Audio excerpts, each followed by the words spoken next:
اللهم صل على سيدنا محمد وعلى آل سيدنا محمد. أعوذ بالله من الشيطان الرجيم. بسم الله الرحمن الرحيم.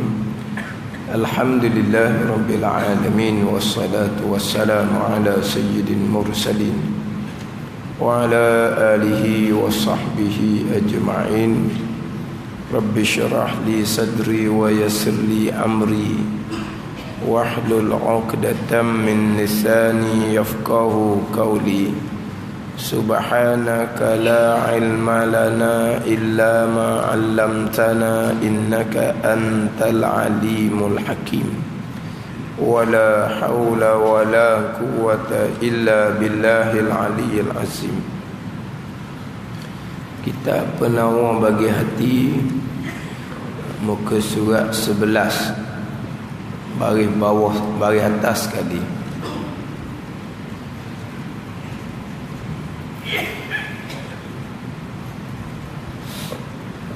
Qala al-muallif rahimahullah ta'ala wa nafa'ana bi'ulumihi amin. Seperti firman Allah Ta'ala, Ya ayyuhalladzina amanu ijtanibu katsiran minadh-dhann fa inna ba'dadh-dhanni ism fala tajassasu wa la yaghtab ba'dukum ba'dha ayuhibbu ahadukum an ya'kula lahma akhihi maytan fakarihtumuh wattaqullaha innallaha tawwabur rahim. Seperti firman Allah Ta'ala, seperti firman Allah ni ada beberapa janji seksa yang bersangatan daripada Allah Subhanahu wa Ta'ala berkaitan dengan orang yang mengumpat. Apabila datang beberapa janji seksa yang bersangatan daripada Allah, ini menjadi dalil bahawa mengumpat adalah perkara yang diharamkan dalam agama, yang mana mengumpat haram ijma' ulama'. Bahkan kebanyakan ulama' menghukumkan mengumpat ni haram, dosa besar. Itu kebanyakan ulama'. Setengah pandangan mengatakan haram mengumpat tapi dosa kecil, yang mana haram ijma' ulama'. Kemudian dosa besar ijma' ulama' juga adalah mengumpat ahli ilmi, mengumpat orang-orang yang berilmu, orang-orang yang nak menyampaikan agama. Kerana mengumpat ahli ilmu, mengumpat orang yang nak menyampaikan agama, mudaratnya sangat besar, menyebabkan orang jadi tambah belajar. Bila tambah belajar, maka mudaratnya sangat besar. Itu ijma' ulama', dosa besar mengumpat ahli ilmi. Mengumpat selain daripada ahli ilmi, pandangan yang kebanyakannya dosa besar juga. Tapi ada pandangan menghukumkan dosa kecil, walaupun atas pandangan menghukumkan haram dosa kecil, tetapi dosa dengan anak Adam sukar untuk lepas. Walaupun atas pandangan yang mengatakan mengumpat tu haram dosa kecil. Oh, dosa kecil je. Dosa kecil pun dengan anak Adam sukar untuk lepas. Sebab nak lepas dari dosa anak Adam, rukun taubatnya kena menghadap dengan anak Adam tersebut dan minta maaf. Ini agak sukar untuk kita lakukan. Walaupun atas pandangan mengatakan mengumpat tu dosa kecil, atas pandangan yang mengatakan mengumpat tu dosa besar, mengumpat satu kali sahaja orang tu sudah jatuh hukum fasik, bukan orang adil lagi, orang fasik. Nak jadi saksi nikah pun tak boleh. Nak jadi saksi nikah pun tak boleh. Nak jadi wali nikah pun tak boleh. Nak jadi saksi nikah pun tak boleh. Sebab apa? Sebab dia orang fasik. Kita ambil dia sebagai saksi nikah. Sebelum nak nikah, tiba-tiba dia buat dengar dia duk ngumpat ke orang. Kanser nama dia. Tak boleh jadi saksi nikah dia. Sebab dia sudah fasik kerana dia mengumpat. Atas pandangan mengumpat tu dosa besar. Atas pandangan mengumpat tu dosa besar. Atas pandangan mengumpat tu dosa kecil, maka tidak menjadi pasiklah dianya. Tapi walaupun dosa kecil sekalipun, sukar untuk lepas dosa, kerana itu dosa dengan anak Adam. Kemudian mengumpat ni, kita kata kepada saudara kita perkara yang ia benci, sama ada kata di hadapan ataupun kata di belakang. Dan apa yang kita kata kepada dia itu, sama ada pada agama dia, pada dunia dia, pada diri dia, pada perangai dia ke, harta benda dia ke, keturunan dia ke, walaupun hak kita kata tu benda yang memang sebenar sungguh, itu mengumpat. Tapi kalau apa yang kita kata itu tidak sebenar, itu dipanggil tahmah, itu dipanggil fitnah, lebih besar dosa daripada mengumpat lagi. Kemudian mengumpat ni diharamkan kerana apa? Kerana datang beberapa janji seksa yang bersangatan. Contohnya seperti firman Allah Ta'ala, ya ayyuhallazina amanu jtanibu katsiran minaz-zann inna ba'daz-zanni ism wala tajassasu wala yarta' ba'dukum ba'da ayuhibbu ahadukum an ya'kula lahma akhihi maita fakarihtumuh wattaqullaha innallaha tawwabur rahim. Artinya, hi sekalian mereka yang beriman, ya ayyuhalladzina amanu, hi sekalian mereka yang beriman. Ini ayat ni ayat madaniyah. Ayat madaniyah, ayat yang diturunkan selepas Nabi kita hijrah ke Madinah. Kebanyakan ayat yang dimulakan dengan ya ayyuhalladzina amanu adalah ayat madaniyah dipanggil. Ayat madaniyah ni ayat yang turun ba'dal hijrah. Ayat yang turun manazala ba'dal hijrah. Ayat yang turun selepas hijrah dipanggil ayat madaniyah. Ayat madaniyah ni bukan kata ayat tu turun di Madinah. Ayat yang turun selepas hijrah, sama ada di Madinah ataupun di Mekah selepas daripada pembukaan kota Mekah, dipanggil ayat madaniyah. Ayat makkiyah ni ayat yang diturunkan sebelum hijrah. Bukan mana ayat tu turun di Mekah. Ayat yang turun sebelum hijrah dipanggil ayat makkiyah. Ayat makkiyah biasanya dimulakan dengan seruan ya ayyuhan nas, wahai manusia. Yang mana ayat ya ayyuhan nas ni kebanyakannya pergi kepada pembicaraan bab akidah, bab beriman kepada perkara-perkara gaib. Apabila orang tersebut beriman, maulah diseru dengan ya ayyuhallazina amanu. Jadi termasuklah perintah-perintah agama, larangan-larangan agama. Contoh dalam ayat yang kita baca ni, diseru kepada mereka-mereka yang beriman. Kalau mereka-mereka yang tak beriman, itu dalam bab seruan yang pertama pada mereka beriman terlebih dahulu. Ayat yang diseru kepada orang yang belum beriman, dia perintah beriman terlebih dahulu. Fa aminu billahi wa rasulih, maka berimanlah kamu wahai manusia dengan Allah dan dengan Rasulnya. Itu disuruh pada semua. Bila beriman barulah diseru kepada perintah-perintah syariat dan diseru kepada larangan-larangan syariat kepada mereka-mereka yang beriman. Jadi kebanyakannya ayat yang diturunkan selepas hijrah. Tapi saya pernah dengarlah orang yang menghuraikan ayat ya ayyuhan nas dengan ya ayyuhallazina amanu. Dia kata kenapa selepas hijrah barulah diseru dengan ya ayyuhallazina amanu, semasa sebelum hijrah diseru dengan ya ayyuhan nas. Sebab dia kata selepas hijrah ke Madinah barulah ada usaha agama, barulah ada iman. Dia kira waktu huraian karut dia. Bila hijrah ke Madinah baru ada usaha agama, barulah disuruh dengan wahai mereka yang beriman. Tapi di Mekah tak suruh lagi sebagai mereka beriman, sebab belum ada usaha agama. Jadi Nabi menyampaikan agama 13 tahun tu apa benda tu dia ingat? Tengok tak ada keimanan. Sampai ke Nabi SAW, dalam sujud nabinya orang kafir pergi bubuh kotoran di belakang Nabi SAW. Maknanya sahabat tengok saja je, dia kata. Sebab apa? Sebab belum ada iman. Kenapa? Kerana belum ada usaha agama. Usaha agama ada di Madinah, barulah ya ayyuhallazina amanu. Ini bukan cakap wakaf ni, cakap dalam masjid. Beri ceramah kepada orang dalam masjid.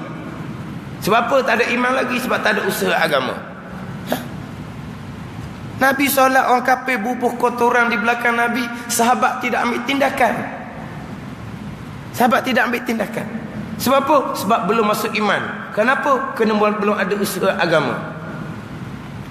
Masa tu ayat tidak lagi ayat perintah melawan, ayat perintah perang tidak ada lagi pada masa tu. Bukan sahabat ni tidak beriman, tapi perintah lawan, perintah perang masa tu belum lagi diturunkan. Sebab tu sahabat tidak ambil tindakan. Bukan sahabat tidak beriman. Kalau belum hijrah ke Madinah, sahabat belum beriman, macam mana dengan Khadijah radhiyallahu anha yang meninggalnya di Mekah sebelum hijrah ke Madinah, belum lagi beriman? Macam mana Sayyidina Bilal yang diseksa, diazab, Ahad tu, belum lagi beriman? Oh, kata tergamuk di hurah seumpama tu, dia ambil mana tak tahulah.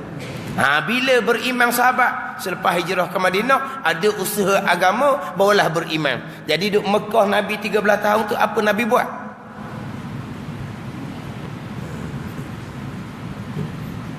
Dia ambil huraian ayat ya ayuhan nas. Kenapa ya ayyuhallazina amanunya? Kenapa ya ayuhan nas? Sebab belum lagi beriman masa berada di Mekah, kerana belum ada usaha agama. Ni saya dengar sendiri. Masa mula-mula saya ngaji dulu. Lama dah cerita ni. Tapi Allah kata, kok mana dia tarik? Dia belum lagi turun ayat supaya lawan, supaya perang. Ayat hanya perintah sabar. Sabar. Sahabat, apa sahabat buat? Berpandukan kepada perintah Allah Subhanahu wa taala. Allah perintah sabar. Sahabat sabar. Allah perintah hijrah, sahabat hijrah. Allah perintah perang, barulah sahabat berperang.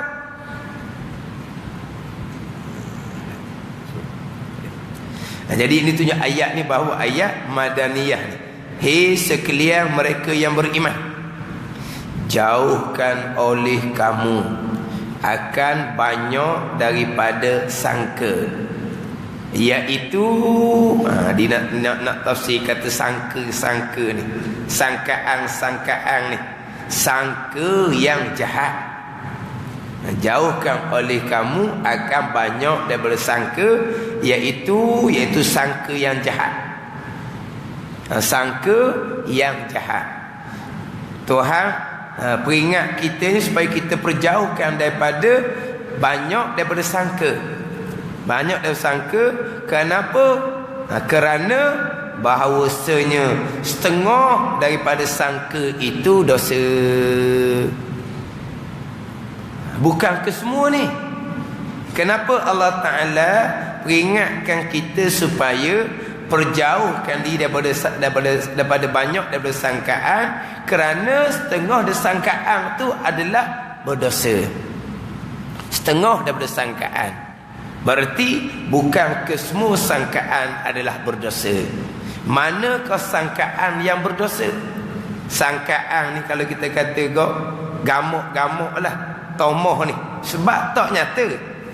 Benda yang kita sangka tu tak nyata. Maka timbullah syok. Dia panggil apa? Syok wa sangka. Tahu? Syok wa sangka. Wa sangka wa benda. Bukan bahasa Arab dah. Wa bahasa Arab mana dan. Ni dak ni. Syok wa sangka. Wa sangka tu satu perkataan lain tau. Wa sangka tu apa? Ini bahasa buku ni tau. Syok wa sangka. Syok wa dan sangka gitu. Keruan Timbul syok wasangka. Syok ni kita gamuk-gamuk, kita agak-agak. Faham tak? Syok ni kita gamuk-gamuk, kita agak-agak. Ni hak Tuhan suruh kita berjauh. Sebab apa? Sebab setengah daripada sangkaan tu salah tu berdosa. Sebab tu Tuhan suruh kita berjauh daripada sangkaan. Tapi sangkaan mana ni? Iaitu sangkaan jahat. Mana sangkaan jahat? Sangkaan jahat ni kita sangka, kita tohmah yang tidak ada sebarang sebab, tidak ada tandaan, tidak zahir pun kejahatan. Bahkan terkadang hak nyata zahir depan mata kita, baik sangatnya dianya. Nampak baik tu, tadi nak pakai mungkin jahat. Hak tu lah. Rupa baik pun dia tohmah lagi. Hak ni tak ada ni. Nyata baik pun tak nyata, nyata jahat pun tak nyata. Ni kata sangka jahat. Hak berat laginya, hak nyatanya baik. Nampak je baik tu, hati dia dah ikhlas tu. Ni hak dilarang. Hak ni berdosa. Ni hak berdosa. Kalau hak tak nyata ni, baik dan jahat tak nyata, pun dia panggil sangka jahat. Kalau nyata baik, kita pergi nampak je baik tu, belum tentu lagi. Adapun kalau ada tandaan,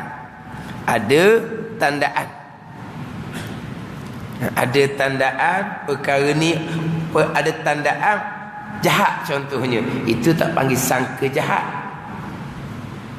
Itu tidak dilarang dalam agama. Itu bukan sangkaan yang berdosa. Sebab kadang-kadang kan kita dengar satu-satu perkara yang tak jelas, tak nyata. Contoh. Kita hidup berjiran. Tiba-tiba kita dengar anak jiran kita tu menangisnya pelik. Bukan menangis buat perangai, bukan menangis ngamuk. Kita dengar tu macam menangis sakit, tapi kita nampak ke tak kena apa-apa? Tak nampak. Itu dia panggil sangka. Gamuk-gamuk, agak-agak, tapi ada tandaan.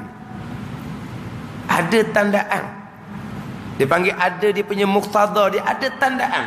Ada dia panggil apa muqtada ni? Ada dengung-dengung, pada dengung. Bukan dengung ngaji Quran ni, ada dengung ni. Apa? Kalau kita katalah dia ni cakap ni dengung dia kat mana? Nak pergi hala kat mana dengung. Pegang barang dia, gitu dah. Tak erti nak terjemah. Ada muqtada dia, ada tandaan. Kita pun mari di hati kita. Kita pun cakap dengar isteri kita contohnya. Budak ni jerit pesen ni katok kayah dia ke mana ni. Nyata ke tak? Tak nyata. Nampak ke tak? Tak nampak. Tapi bunyi pelik tu. Itu bukan sangka jahat. Sebab itu ada tandaan. Hak tu kita kena ambil tahu. Ambil tahu nak pergi direct tu, tak makan cekok mungkin kita pun tak berani tengok ayah dia pun nampak muka weekend dah. Muka jahat ke apa panggil? Muka debek, muka something, muka something. Yalah kadang-kadang orang kata mu nampak je muka dia jahat, dia baik. Ada juga muka jahat dia. Muka jahat warna muka bekeng, muka musang tu. Tapi tuannya tak bekeng, tuannya tak musang, tapi capur ngemisah dengan apa pun kalilah. Dia kata muka dia muka bekeng. Orang kata mu nampak je muka dia jahat tapi dia baik. Ada pesen tu. Mana kita nak pergi ketuk rumah dia, nak pergi periksa, kita tak berani. Berani? Kita cari orang berkenaan lah. Telefon polis ke apa ke, biar dia mari cek. Sebab apa? Kita tak tahu. Kita hanya zan sahaja, sangka sahaja, gamuk-gamuk sahaja, agak-agak sahaja. Tapi ada tandaan. Itu bukan sangkaan jahat. Itu memang menjadi tanggungjawab kita dalam masyarakat. Lepas tu kadang-kadang kalau kita baca surat khabar, kanak-kanak yang didera sampai mati, ada dipanggil luka baru, ada luka lama. Biasa tak baca surat khabar? Luka baru, luka lama dia kata. Maknanya kalau ada luka lama, lama dah budak ni kena.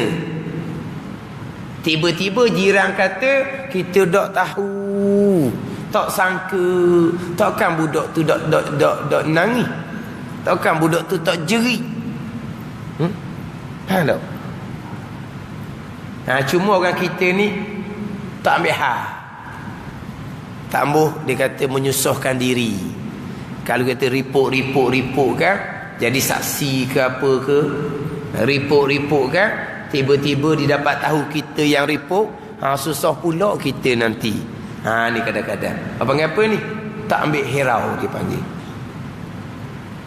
Kita tak nampak, jangan duk sangka-sangka. Tak boleh nak sangka dah. Hak sangka tak boleh sangka ni dalam keadaan molek je, tak ada tandaan, kita nak pergi sangka tohmah. Tu dilarang. Hak ni bukannya ada tandaan. Ini jangan salah faham. Jangan kita kira tak sudut caralah, sebab tak jelas, tak nyata. Hak dilarang adalah sangka jahat. Mana sangka jahat? Disangka pada orang yang rupanya baik.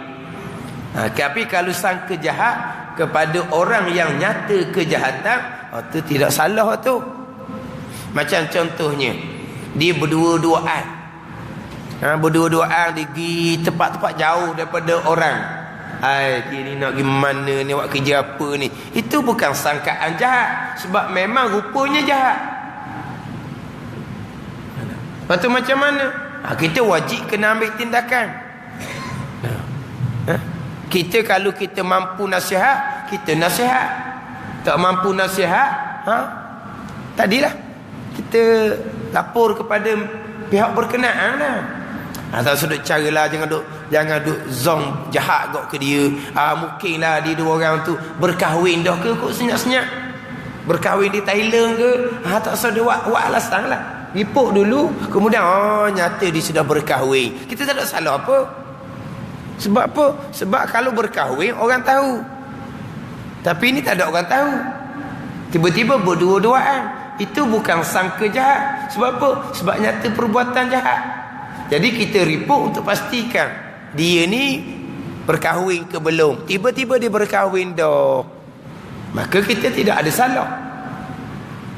Sebab kita bukan ini sangka perkara yang tak nyata kejahatan. Sebab zahirnya dia belum berkahwin, nyatanya dia belum berkahwin. Itu bukan dipanggil zon, sangka yang jahat, bukan. Mana kita kena ambil tahu. Kena ambil tahu. Hak persoalan masyarakat, kita kena ambil tahu. Sebab tu Tuhan kata, kerana bahawasanya setengah daripada sangka itu dosa. Setengah, bukan semua. Sangka mana ni? Hak Tuhan perintah kita perjauh sangka yang jahat. Dan jangan kamu mencari dan memeriksa aib manusia. Wala tajassasu, jangan kamu risik-risik, jangan kamu korek-korek rahsia. Ini wala tajassasu. Dia biasanya apabila timbul sangkaan jahat, kebiasaannya kita akan mula periksa-periksa. Bila kita periksa, jumpalah keaiban dia, kita mulalah mengumpat. Kemudian yang keduanya, dan jangan kamu mengumpat. Dan jangan kamu mengumpat. Yang pertama, jangan kamu jauhi kamu daripada sangkaan. Dan jangan kamu mencari-cari dan memeriksa aib manusia. Dan jangan kamu mengumpat. Sebab apa? Biasanya mari daripada sangkaan jahat, kita pun periksa. Bila periksa, jumpalah keaiban dia, kita pun mula mengumpat.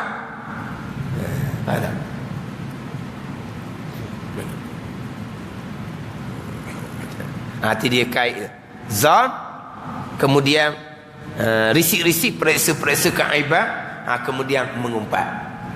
Ni tiga-tiga Tuhan larang belaka ni. Tapi Tuhan larang mula daripada jauh oleh kamu daripada sangkaan. Tu mula-mula.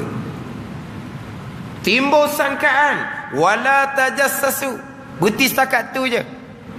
Mari sangkaan di hati, tiba-tiba kita tidak cakap apa-apa dan kita pun tidak risik apa-apa, syarat tak ambil salah. Setakat tu je, sudah. Timbul sangkaan, dia ni macam mana, jangan duduk cakap apa-apa dan jangan duduk periksa apa-apa. Berhenti setakat tu. Tiba-tiba tanpa kita periksa, kita tahu keaiban dia. Jangan kamu mengumpat. Tengok ayat. Tapi ini mari daripada sangkaan jahat lah. Tapi kalaulah sangkaan tu ada alamat, ada dia punya tandaan dia, maka waktu kena periksa lah. Macam tadi, dengar budak jerit tu pelik, kena periksa lah. Kena periksa. Nak periksa direct, kita tak berani, kita report. Biar polis yang periksa. Polis pula bila dapat laporan, dia kena periksa. Kalau baca ayat ni dengan polis tu, wala tajassasu. Jangan duk siasat-siasat. Polis tu agak polis. Senyap dalam bala. Dia dalam bala tu senyap je. Sebab apa? Wala tajassasu. Jangan siasat-siasat. Jangan periksa-periksa. Polis pun sedar. Tak payah apa-apa. Dia tu tugas dia. Dia dapat laporan, dia kena siasat. Dapat laporan, dia kena siasat. Polis sendiri pun kalau dia lalu nampak orang baik je, dia tak payah dak usah-usah dah. Jangan duduk pegang pula. Nampak pelik ni lari ni, kena siasatlah. Sebab apa? Ni ada tandaan dia dah lari. Kalau orang tu nampak relax je tu kan, tak usah duduk sangka buruk-buruk lah kepada orang ni. Tapi kalau polis lalu, tiba dia lari. Dia lari tu, polis kena sangka dah tu. Kena apa ni? Ni ada salah apa ni? Polis kena periksa lah, kejar lah. Apa dia lari? Mana? Tapi kalau polis lalu tu orang relax je, tak usah pergi desak lah orang-orangnya. Sebab apa? Zahirnya tak ada apa-apa kan. Tak usah duduk tomoh-tomoh lah kepada orang. Sebab tak ada tandaan ni, tak ada tandaan. Adapun kalau dapat laporan, itu ada tandaan betul. Maka tugas polis lah pulaknya kena siasat.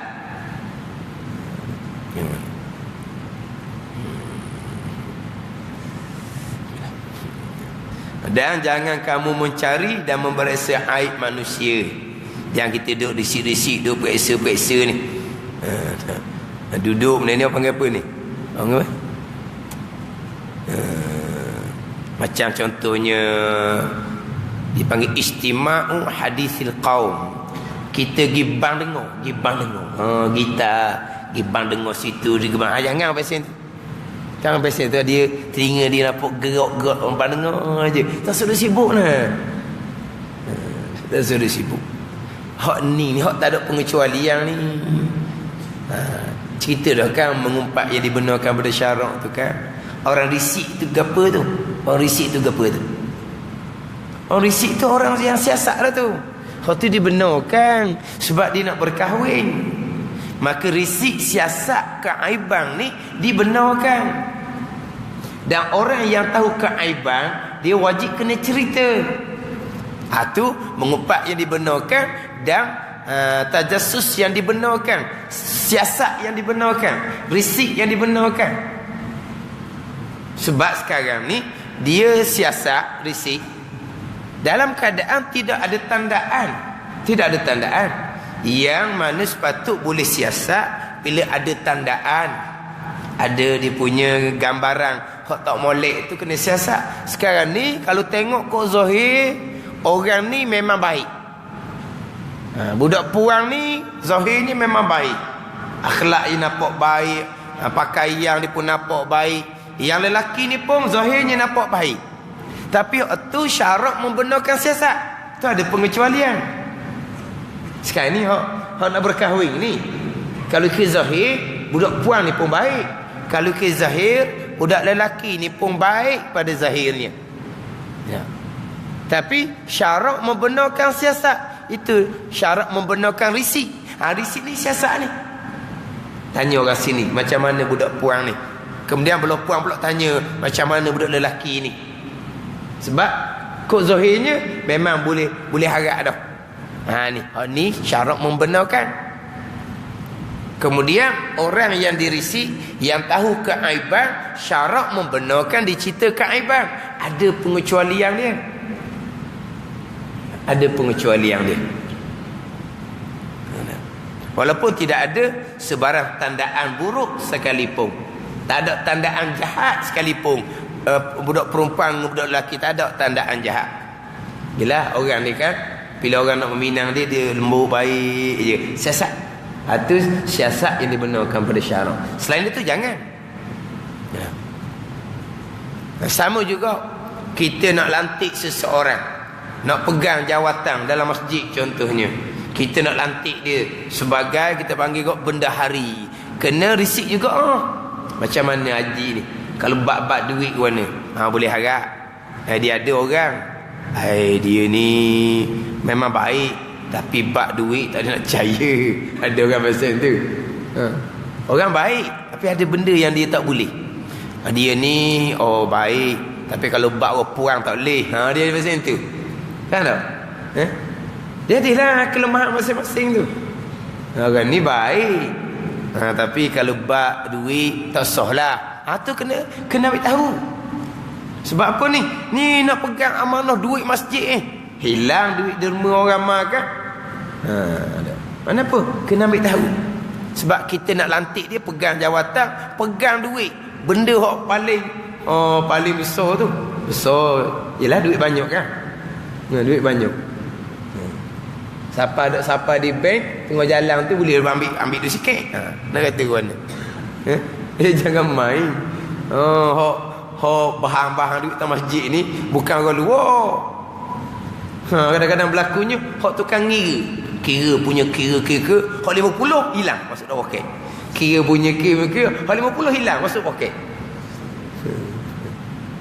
Balik rumah bini pun heran, ayah haji mu tiap-tiap malam duit banyak, siapa beri duit ke dia? Kena ayah haji tu barang duit masjid. Dia nak kata ke mana? Manusia ada. Agaknya tu pun kena ambil kira juga. Sebab kita nak bagi jawatan ke dia, kena ambil tahu. Yelah, zahir baik lah tu, tapi kita kena dengar jugalah pandangan-pandangan. Kalau orang ni ada pandangan, dia kena ceritakan. Kalau bab jadi bendahari masjid, Rasulullah jadi bendahari lah dia. Jadi pegang bagang keselamatan, bab dia jabel sikit, dia berani. Kalau bab duit tak sampai dia pegang gitu lah. Bagang keselamatan. Mana? Keselamatan tak boleh kau. Dia tepuk tabung masjid naya kau. Kena. Jadi adalah keadaan kata tertentu memang dibenarkan kena periksa, kena siasat. Ada pun hak poli itu memang kerjaan dia dah. Sebab ada report, ada apa, dia memang tugas dia kena siasat. Kalau dia tengok apa-apa yang mencurigakan, memang tugas dia kena siasat. Sebab tu ada laporan ataupun ada tandaan. Ada tandaan. Dia pusing jumpa orang tengah-tengah malam buta ni. Dia ni buat apa ni? Kena siasat lah. Sebab apa? Malam-malam ni duk main biar pagar orang, tepi pagar orang ni. Kena polis tu kena pergi. Apa tu? Siasat. Jangan duk siasat. Jangan. Sama juga timbul tangkap khalwat tu. Agama larang siasat, agama larang selidik. Hak tak ada tandaan, hak tak ada laporan, tak ada tandaan apa-apa. Tak payah lagi tiap-tiap satu bilik hotel ketuk tengok siapa. Tak payah lagi tu. Tetapi kalau ada tandaan, kemudian ada laporan, orang pejabat agama kena pergi siasat lah. Ada pula orang katakan itu kejahatan individu, kejahatan peribadi. Biar ke dia lah, sebab dia tidak memudaratkan orang ramai. Ni abang apa ni? Hak kebebasan. Dia kalau dia berkhalwat pun ada ke nanya orang ramai? Tak ada nanya orang ramai. Apa nak sibuknya? Jahat-jahat dia. Kalau pun curi peropok, barulah kita kena ambil tindakan, sebab dia menganiayai orang ramai. Kalau dia hanya berkhalwat, hanya 2 orang saja buat kerja jahat, tak ada kena-mengena dengan orang. Dia kata begitu. Sebab apa nak periksa-periksa? Syarak melarang periksa-periksa yang tidak ada sebarang tandaan. Tak ada sebarang tandaan, kita nak gitar berhati kat rumah orang. Tu haram. Apa nak gitar berhati kat rumah orang? Kok ada keluar dalam kan? Jangan. Tapi kalau napok masuk ke belakang senyap-senyap. Dulu napok orang lelaki masuk. Ita. Apa tu napok? Orang puang pula. Masuk nusuk-nusuk, sembunyi-sembunyi. Tu kena periksa kan? Sebab ada tandaan tu. Sama lah. Kalau dapat pejabat agama, dapat laporan ni ada disyaki berkhalwat, dia kena pergi serbu lah. Kita tanya dulu. Tiba-tiba dia nak biar tu, jangan duk cara. Sebab tu kejahatan peribadi yang tidak membabitkan masyarakat, dia kata. Tidak membabitkan orang ramai.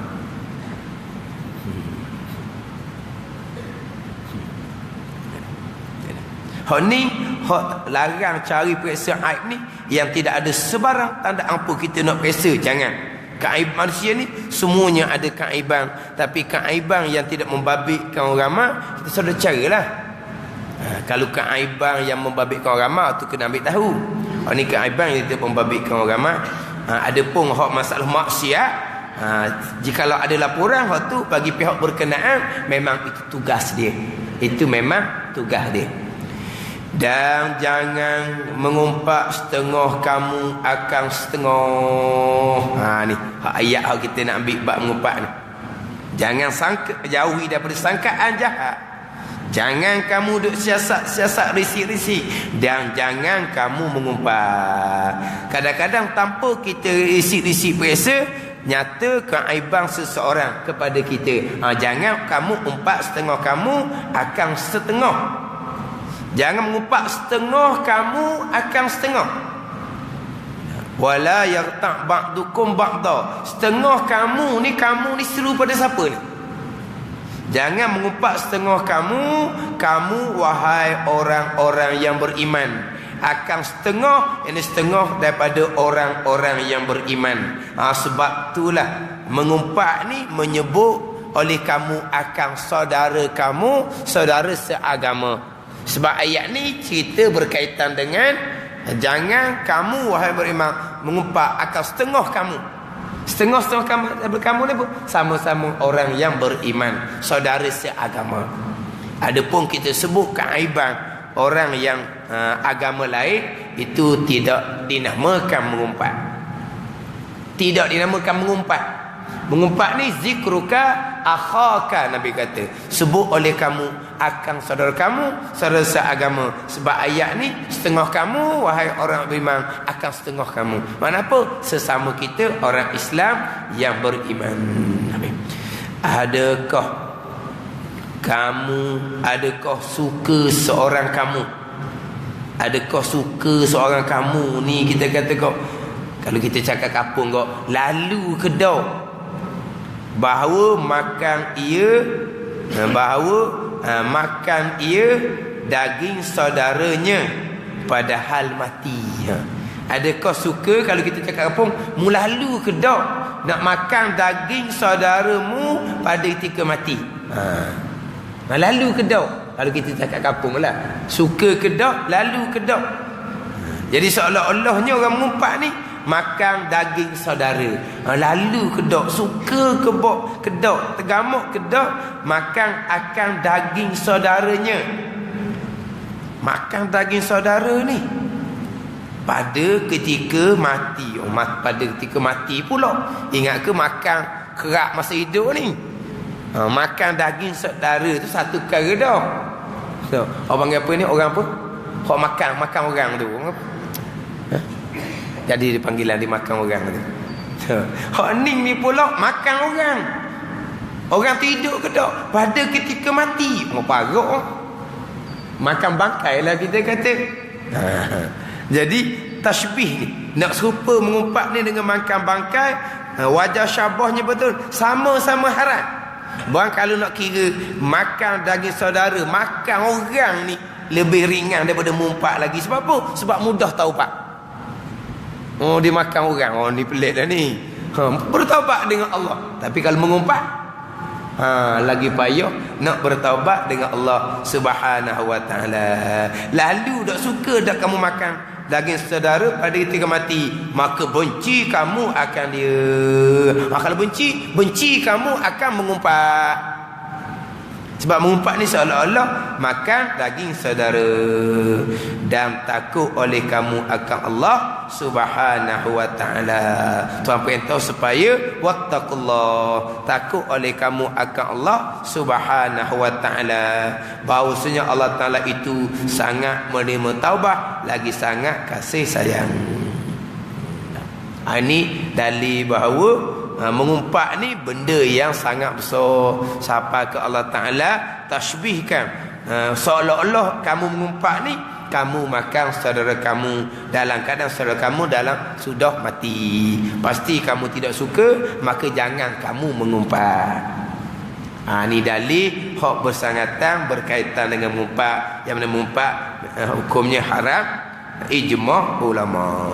Dan telah menceritakan oleh Al-Baihaqi dan At-Tabarani dan Abu Syaikh dan Ibnu Abi Dunya daripada Jabir dan Abu Sa'id Al-Khudri radhiyallahu anhuma, berkata keduanya, Jabir dan Abu Sa'id Al-Khudri, bersabda Rasulullah sallallahu alaihi wasallam. Hadis pula berkaitan dengan mengumpat, yang mana datang beberapa dalil yang janji seksa yang bersangatan daripada kesalahan mengumpat. Wallahu a'lam. Bismillahirrahmanirrahim.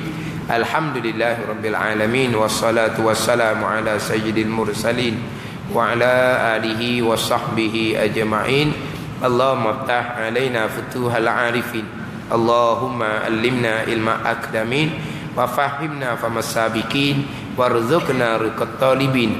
Allahumma zidna ilman wa alhiqna bis salihin. Wa sallallahu ala sayyidina Muhammad wa ala alihi wa sahbihi wa sallam. Walhamdulillahi rabbil alamin.